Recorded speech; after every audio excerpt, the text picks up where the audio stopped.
time ago, I didn't have this division in here. I would just tell people to eat fruits, vegetables, and whole grains in this section.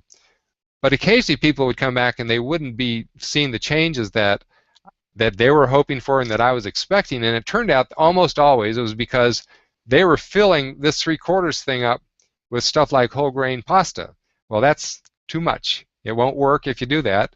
And so what I did is sort of made a compromise and sort of small pie-shaped bit of grains to emphasize that that's about you want grains to be a sort of a small side dish if they're part of your meal at all, and that's the plate. So proteins, fruits, vegetables, and some grains. You'll notice potatoes and rice aren't in there. So the other thing you see up here is fats and vitamin D. Now the reason I put that in there is because while the chances are pretty good that if you eat like this, you're going to get enough of most of the good fats, the chances are that you are not going to get optimal amounts of some of the good fats. And so there are two fats in particular that I recommend that you supplement, and three that I suggest that you consume on a regular basis. So the two that I think you should take extra amounts of are fish oil, or omega-3 fatty acids, which the easiest way to do that is with fish oil or krill oil, and organic coconut oil. Now, organic coconut oil is what we call a mid-chain fatty acid. A mid-chain fatty acid is a particular length of fatty acid that the organic coconut oil just represents. It's one of many mid-chain fatty acids, but as it turns out, the average American diet is way deficient in mid-chain fatty acids, and it turns out they're good for you. So years ago, when the cholesterol theory of disease was first talked about, the idea was that was being promoted, this is in the 80s, it's the 70s and 80s, was that pretty much all fats are bad. They didn't differentiate between the different kind of fats. It was really bad science, and anybody that still believes in that stuff, they're believing in really bad science. It turns out that lots of different fats got lumped together in the analysis, and so if you use organic coconut oil, it's very healthy for you. If you use the other kinds of coconut oil that are rendered differently and used for deep fat frying, very unhealthy for you. So that's why I said you want organic coconut oil in that fat section, and I recommend a tablespoon a day. Now this is because the organic coconut oil has been shown to be helpful for brain function, especially memory function and memory maintenance. And I have several patients that I've actually recommended to help reverse their memory decline. So rather than waiting for your memory to decline, just take it on a regular basis. It's a simple thing to do. Now you can melt it into coffee or tea. You can just take it as a tablespoon, but I recommend a tablespoon a day of organic coconut oil.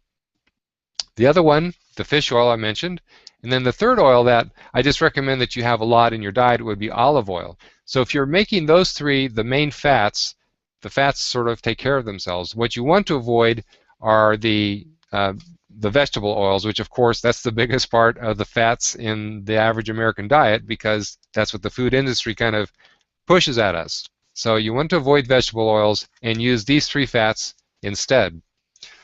I also say vitamin D because I would say that 98% of people are vitamin D deficient where I live.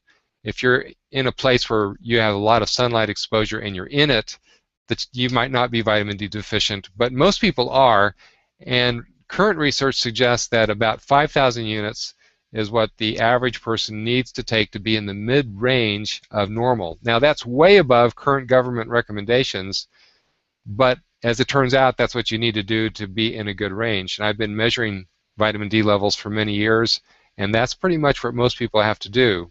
There are a few people that will get too high at 5,000 units a day, so I wouldn't say that you should do that without measuring your levels occasionally, but I'm telling you that that's generally where most people need to be if they want vitamin D to be in a good range. Now, why would you want that? Well, first of all, of course, vitamin D is important for the bones, but it's also important for the immune system to function right. It's important for cardiac function. It's important in almost every body system. And so having vitamin D is extremely important to be in a good level. And unlike many of the nutrients, you can't get enough vitamin D from your food unless you're going to eat a very unusual diet, kind of like what the traditional Eskimo diet is like. I doubt that you're going to eat bear blubber very much, or will blubber, so just take the vitamin D supplement. So more could be said about vitamin D. This is sort of an overview, and I know that there are some people that recommend taking a lot less. The other thing I want to say about this, though, if you do decide to supplement with vitamin D, is that it's important that you get enough of what we call vitamin K2. Now, vitamin K2 is not the vitamin K that's found in the green leafy vegetables. That's vitamin K1. Turns out that vitamin K2 is crucial for your bone health because it works with vitamin D to build good bone. Actually, it causes the creation of a particular hormone that I won't name right now that works with vitamin D to build good bone. So if you're deficient in vitamin K2 and you've got plenty of D, you're still going to get osteoporosis.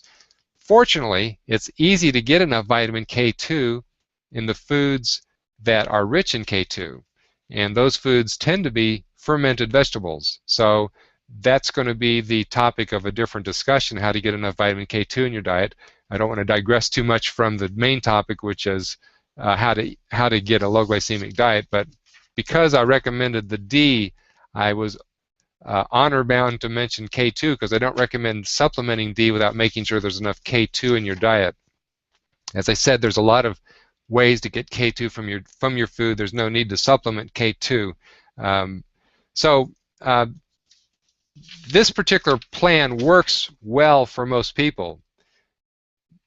But if you're in a rush and you want to reverse the insulin resistance faster, or you're diabetic and you're in deeper insulin resistance, this is the plan that I recommend for you. And as you notice, the ratios are roughly thirds. Protein, fruits, and vegetables are roughly the same. Fats and vitamin D are still up there about the same, as I mentioned before. And again, the whole idea here is it's an eyeball approach. You're not needing to measure anything. And it doesn't really matter how big your plate is. The plate can be half the size or twice the size. As long as you eat this right ratio, you're not going to eat too much because the fruits and the vegetables have the satiety signals in them to tell you to stop eating. And so if you eat enough of the vegetables when you're eating this plate, then you're not going to overeat. And it's important though when you do this, you can't plow into the protein and the fruit and get filled up on them and say, well, I guess I'm too full to eat my vegetables. If you do that, it won't work. It'll be a little bit too high glycemic to reverse your insulin resistance. Now, there's a small, very tiny percentage of people that even this much fruit is going to prevent you from reversing the insulin resistance. And I've got maybe 2 patients out of 30 years that were in that category. So it's pretty unusual, but those folks pretty much need to eat protein and vegetables to be able to reverse their insulin resistance. Now, the good news is that you don't have to avoid all those foods that look like they're on the no-no list forever. It takes 9 months of dedicated effort to reverse insulin resistance. So it's not a forever proposition, but if you don't follow the plan pretty well for 9 months, you're not going to reverse the chemistry. So it's much more crucial that you're following it closely to a T in the early weeks and months than, say, at 6 months to 9 months. But by the time you hit the 9-month mark following this, almost everything that was metabolically wrong in your body will be fixed in most people. Now, people with advanced diabetes, of course, it's going to take longer than that. I'm talking about people that aren't diabetic yet. But if you just have insulin resistance syndrome and you follow this and you add the necessary exercise program, which also I'm not going to address in this particular hangout, but if you add the necessary exercise program to this low glycemic eating, in 9 months you will have reversed your insulin resistance in most cases.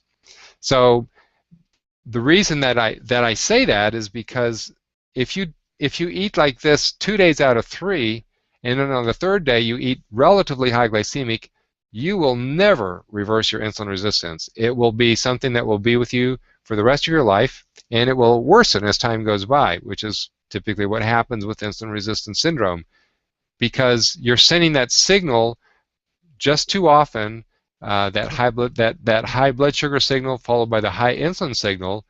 You're sending it too often if you're eating like 1 day out of 3, or eating according to the previous high glycemic plan and only following this plan 2 days out of 3. Now, how many days can you so-called cheat and get away with it? I don't know. Only God knows, and each person's a little bit differently. But what I will say is this: you need to follow this most of the time, almost all the time, if you want the best results. And after a while, it becomes very easy to follow. Now, the reason that most people fail in their diets initially when they try to start something is that they are going into sort of a withdrawal. They're going into withdrawal because of this blood sugar stuff. So if you do this with your blood sugar, you're also seeing some changes in your brain that causes brain chemistry changes. And one of the receptors for sure that goes up with blood sugar is serotonin. So as you probably have heard, serotonin is a very important chemical for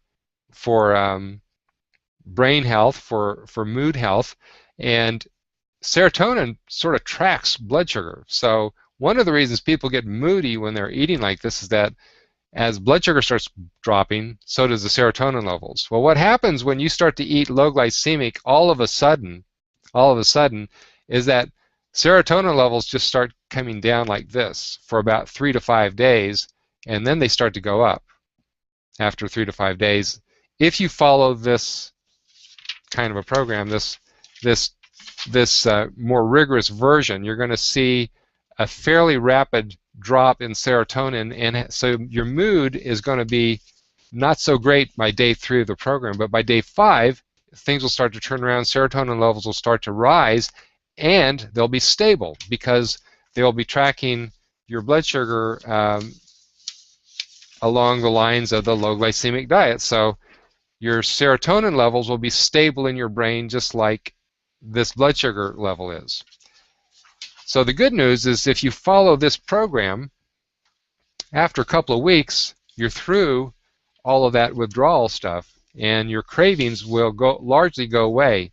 So your desires won't go away, but the cravings, where you are so hungry for a certain food that you're prowling the house, you're ripping off the doors of the cabinets, and you're looking for the hidden chocolate at the bottom of the refrigerator, those cravings will go away after a couple of weeks in most people, and then it becomes much easier to follow this program. So one of the things I tell people is that, look, if you want to get away from your cravings, you can at least get away from them if you follow this program after a couple of weeks. But if you continue to eat the way that you're eating, you're going to continue to have cravings the rest of your life, because people that are eating high glycemic are dealing with cravings on a daily basis. So yes, there's a price to pay in terms of dealing with the cravings for a while, usually for less than 2 weeks, and usually less than 5 days, frankly. But eventually you'll be through that, and then you're through the cravings. Whereas if you continue to eat intermittently high glycemic, you'll never get free of the cravings. So, in summary, the high glycemic eating that our society has been eating for decades now is responsible for the development of this insulin resistance syndrome, which is epidemic in Western civilization, particularly in the United States. And this, I believe, is at the core of all of the major chronic health problems that we have, because the microinflammation that's part of insulin resistance affects your immune system. So it's at the core of even many cancers. And so we know that if you follow a low glycemic eating plan, your risk of cancer is a lot less. Your risk of all of the chronic diseases that you can think of is a lot less. And your ability to lose weight completely changes, because once you start eating a low glycemic eating plan and insulin resistance reverses itself, the fat literally starts to melt off, because you're now taking away that signal that said, hold on to the fat. And so as you take that signal away, the body now starts to see fat as a viable fuel, and it will burn it, particularly if you're in the right kind of an exercise program, which I will share what that looks like in a different hangout. So in summary, this, I think, is the core health issue for most people when it comes to the physical aspects of their health. Now, I am a whole health doctor, which means that I practice holistic medicine, which means that I integrate health of body, mind, and spirit. But when you pay attention to just the physical part of that holistic picture, if you just pay attention to the physical part, this high glycemic versus low glycemic eating is at the core of most of the health problems that most of the people that you know are facing. And just by reversing that, you dramatically affect your risk for many, many diseases. Your energy level will be much better. Your mood will be a lot better. Generally, you're going to feel a lot better. So I heartily recommend this as a strategy for you. As I mentioned before, the owner's manual is this one. This is what the owner's manual says we should be eating. And when you deviate from the owner's manual, things break, and your body breaks, or parts of it break down if you deviate from the owner's manual. So I encourage you to follow the owner's manual. Let's say, so I might say, follow God's plan the way He designed your body, and you're going to have a happy body that functions right. You're going to have a disease-resistant body, and if you're already dealing with many of these diseases, you're going to have a good chance of even reversing some of them. So I wish you well in your journey of health, and I encourage you to come up with a strategy to introduce this low glycemic eating plan. Now, I just remembered something, sort of as a PS to the message that I've shared with you.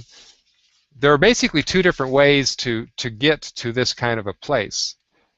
One way is suddenly, where you just cold turkey give up everything that isn't on this plan.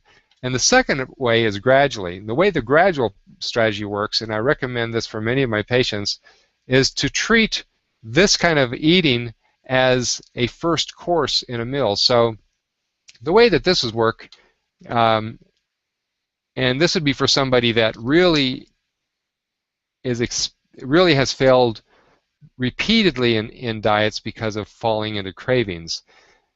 So before you start eating your meal, you have a first course, and that first course looks like this. So initially you start out with a very small plate that has a small amount of vegetables, small amount of fruit, small amount of protein, and you eat it slowly. And then after you've eaten that, then you proceed to the regular meal that the rest of your family is eating. Now, several things are accomplished by that. First of all, you start to develop a taste for these foods. Second of all, your satiety signals are already starting to be triggered by eating these foods. And third of all, you've already filled your stomach up somewhat, and you're going to eat less of the high glycemic food that is following this. But the advantage of this approach is that you're not telling yourself that you can't eat anything. With this approach, this gradual approach, I tell people that you're not saying anything about anything being off limits. Whatever everybody else is going to eat later, you can eat that too. But your job, your responsibility, your commitment is to eat this as the first course.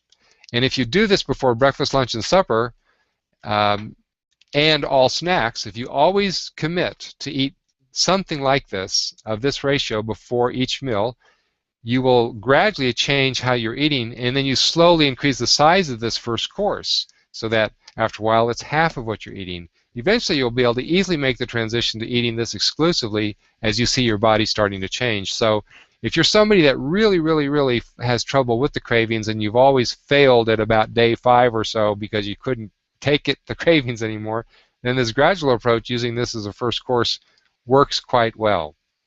And the second thing that comes to mind as a PSS is I forgot to talk about protein because it seemed self-evident, but I want to mention the things that you can throw into this part of the quadrant. And first of all, I would suggest eggs being high on the list, because eggs are almost the perfect protein for the human body, and especially if you can get range-fed eggs. They're even healthier, but all of the negative press you've heard about eggs basically has been bad science, and generally they're very good for you, especially compared to the alternatives that many people are consuming.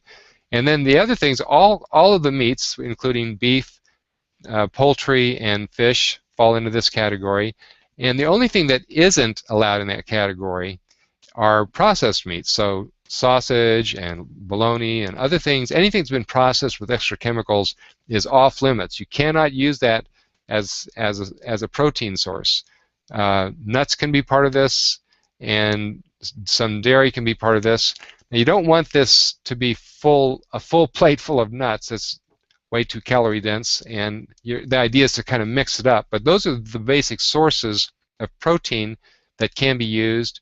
And as you mix it up, you can have a lot of you can see that the number of different ways that you can configure this plate with different foods is almost well, you couldn't exhaust all the different possibilities before you lived out your life. There's so many different ways to configure this. So it may seem that you're giving up a lot initially by having to give up grains, potatoes, rice for a while, as I said, for 9 months. But the things that you still can eat are more than enough, and I can guarantee you that when you do this, you will not feel hungry. So again, in summary, I do encourage you to embrace the concept of eating low glycemic. It is the core to having good health for your physical health, and because the physical health affects how we feel